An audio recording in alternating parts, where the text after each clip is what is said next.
বলুন এমএলএ বিকাশ দত্ত, আপনার কি গোপন কথা আছে? শুনুন ঘোষবাবু, আমার এলাকায় ধরা আছে না, ওই ধরা মেয়ে কমলা কালকে ফুটোকে বাড়ি থেকে টাকা চুরি করে এনে দিয়েছে। একটু পরে কালাকুত্তা ধরাকে এখানে নিয়ে আসবে। আপনি শুধু বলুন বিকাশবাবু, আমাকে কি করতে হবে? আপনি ফুটোকে তুলে নিয়ে যাবেন চুরির দায়ে, আর এদিকে কমলা হবে আমার। ফুটোকে তো তুলে নিয়ে যাবো আমি, ঠিক আছে বুঝতে পারলাম, কিন্তু কমলা আপনার হবে কিভাবে? এটা আমার উপর ছেড়ে দিন। আপনি ফুটো এবং তার দলবলকে থানায় ধরে নিয়ে যান। আর কিছু করতে হবে বিকাশবাবু?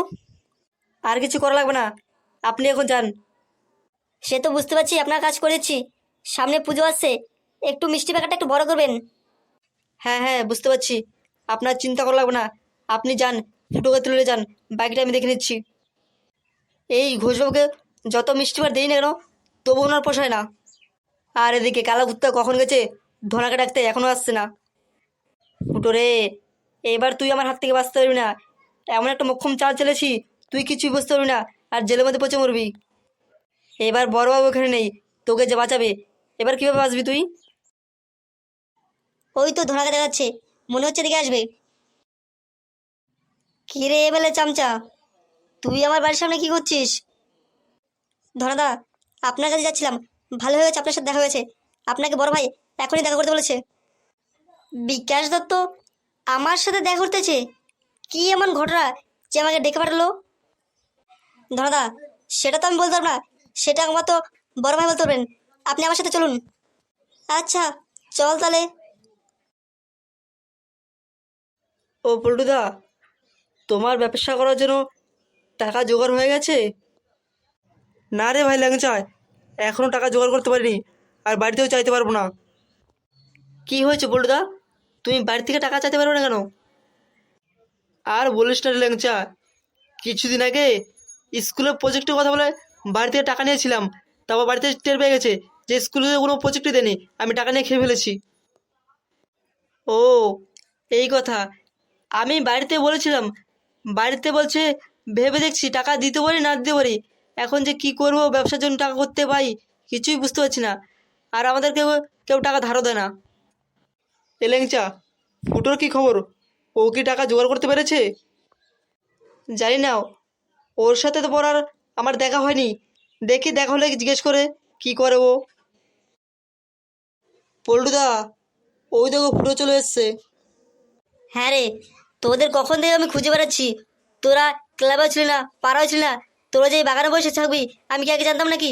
আমাকে আগে বললি না এখানে থাকবি তোরা, তাহলে এত খুঁজতে হতো না আমার। কেন, খোঁজার কি দরকার আছে? তোকে 2 মাস আগে বলেছিলাম ক্লাবের কারেন্টটা ঠিক নেই, ঠিক করতে হবে, ঠিক কর।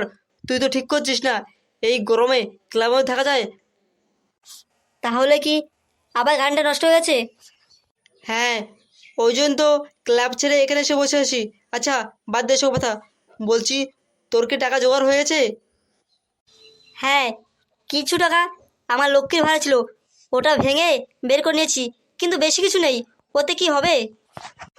ওদেরকে বলা যাবে না যে টাকাটা কমলা দিয়েছে, কেউ জানতে পারলে পরে কমলার অসুবিধা হতে পারে। কি হলো, কি ভাবছিস? বলছি, আমাকে কিছু টাকা ধার দিতে পারবি? আমি তো বাড়িতে চেয়েছিলাম, কিন্তু বাড়িতে টাকা দিচ্ছে না তো। কই, কিছু না তো। আর আমার টাকাই হচ্ছে না, তোকে কোত্থেকে টাকা ধার দেবো আমি? আমার টাকাকে পূরণ করি, তারপর দেখি কি করি না করি। ফুটো, তুই তো টাকা জোগাড় করে ফেললি, আর ল্যাংচাও বাড়িতে টাকার জন্য বলেছে, কিন্তু আমি টাকা করতে পাই, আমি তো বাড়িতে চালাতে পারবো না যে আমার টাকা লাগবে ব্যবসা করার জন্য। কেন বড়দা, বাড়িতে জানালে কি অসুবিধা আছে?